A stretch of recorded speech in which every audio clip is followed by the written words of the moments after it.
I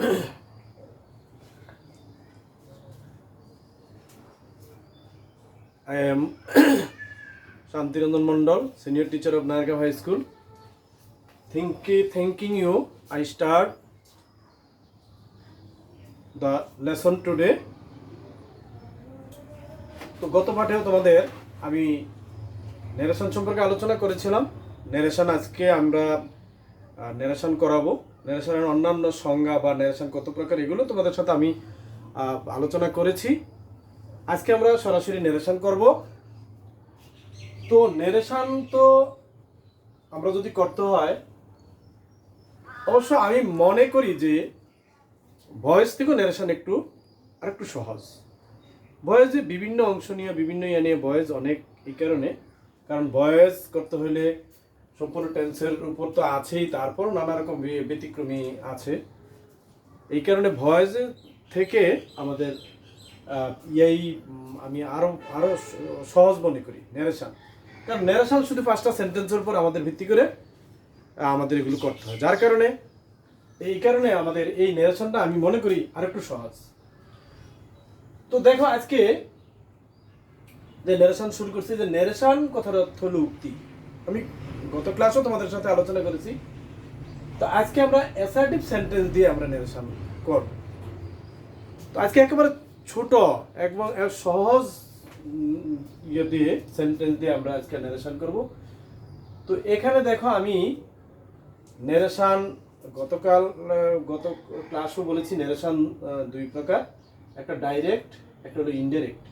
তো direct কথাটাকে আমরা সংক্ষিপ্ত আকারে ডি দিয়ে লেখলেও চলে, আর ইনডাইরেক্ট কথাটাকে আমরা শুধু আইএন দিয়ে লেখলেও চলে, তাতে কোনো সমস্যা নেই। আমরা নিজেরা বুঝলেই চলে যে ডি দিয়ে ডাইরেক্ট, ইন দিয়ে ইনডাইরেক্ট।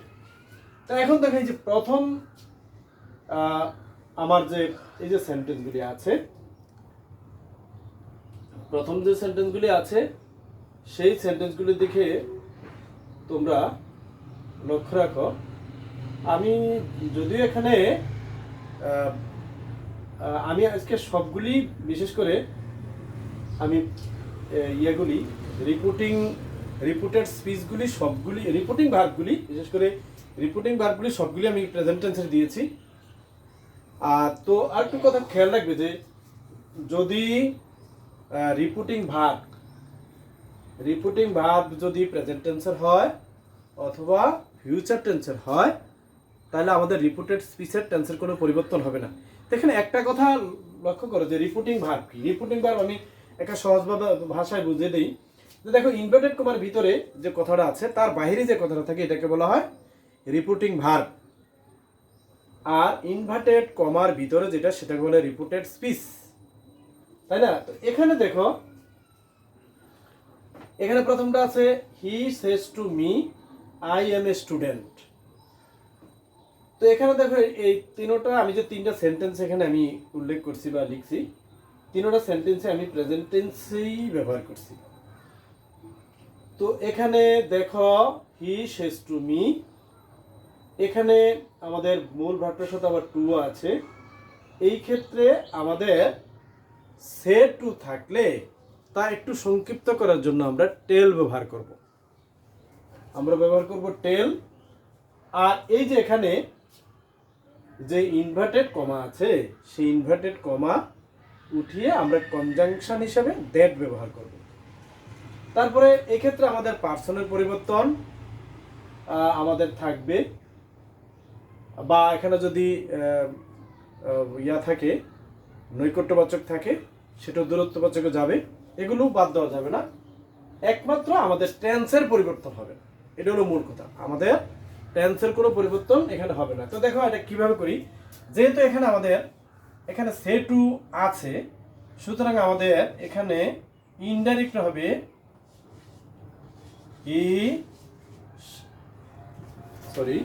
He tells me. এখানে আমাদের সংক্ষিপ্ত করার জন্য করতে হবে হি টেলস মি।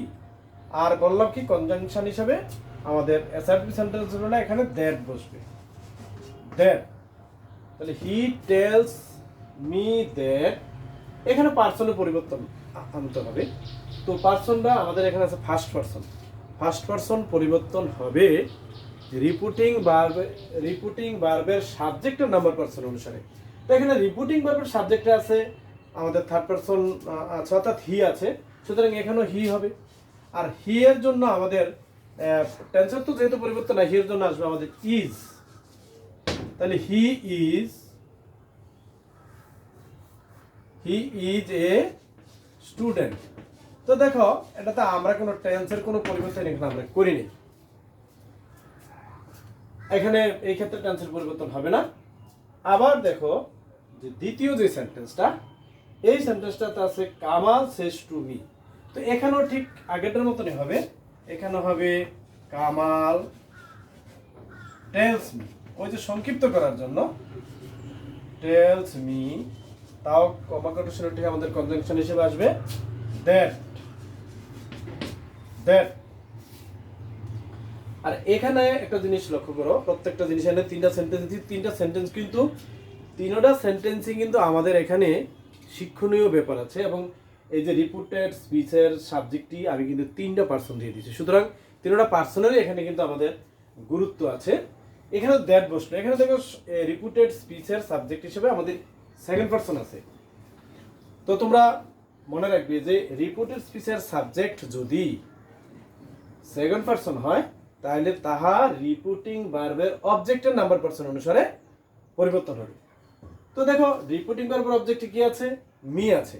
তো মি তো আমরা লিখবো না, মি এর আমরা সাবজেক্টিভ কেস লিখবো। তাহলে হবে কি, এই দ্যাটের পরে আই অক্সিলারি ভার্ব হিসেবে বসবে, এর সাথে এম এ বয়। এই গেল আমাদের দ্বিতীয়টা। প্রথমে ছিল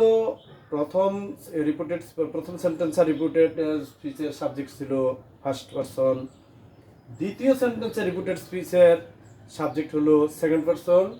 এখন দেখো এখানে তৃতীয় সেন্টেন্সের সাবজেক্ট এখানে হলো থার্ড পারসন।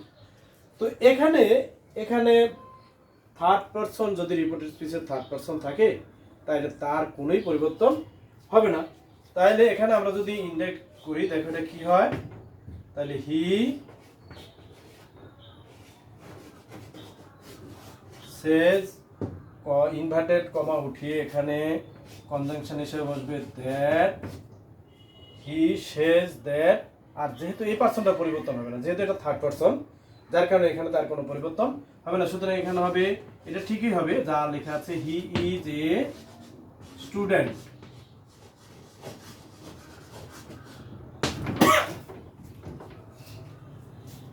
এই যে দেখো আমি 3টা সেন্টেন্স দেওয়ার এখানে বিভিন্ন যৌক্তিক দিক আছে। আমি আবারও বলছি, প্রথম সেন্টেন্সের রিপোর্টেড স্পিচের সাবজেক্ট হলো ফার্স্ট পারসন, দ্বিতীয় সেন্টেন্সের রিপোর্টেড স্পিচের সেন্টেন্স হলো সেকেন্ড পারসন, আর তৃতীয় সেন্টেন্সে রিপোর্টেড স্পিচের সাবজেক্ট হলো থার্ড পারসন। এবং প্রত্যেকটা জিনিসই দেখো এখানে যে পরিবর্তন করেছে। তো আমি আবার কথাটা বলি আর কি, যে প্রেজেন্ট ন্যারেশন করতে হলে আমাদের প্রেজেন্ট টেন্স বা রিপোর্টিং ভার্বটা যদি প্রেজেন্ট টেন্স বা ফিউচার টেন্সের হয় তাহলে আমাদের রিপোর্টেড স্পিচের টেন্সের কোনো পরিবর্তন হবে না, তবে এখানে পার্সনের পরিবর্তন। আর যদি আমাদের নৈকট্যবাচক শব্দকে যদি নৈকট্যবাচক শব্দ থাকে তাকে দূরত্ববাচক শব্দ যদি থাকে নিতে, সেটা আমাদের পরিবর্তন করতে হবে। তো দেখো তোমরা কতটুকু বুঝলে, তাই না? আমি কিন্তু একটু সব কিছুই ভেঙে বুঝিয়ে দিলাম। তো এখন এইভাবে তোমরা কি করবে, এইভাবে তোমরা ন্যারেশনগুলি সমাপ্ত করবে। এইভাবে যদি তোমরা ন্যারেশনগুলি করো তোমাদের আর কোনো তোমাদের কোনো সমস্যা হবে না। Thank you.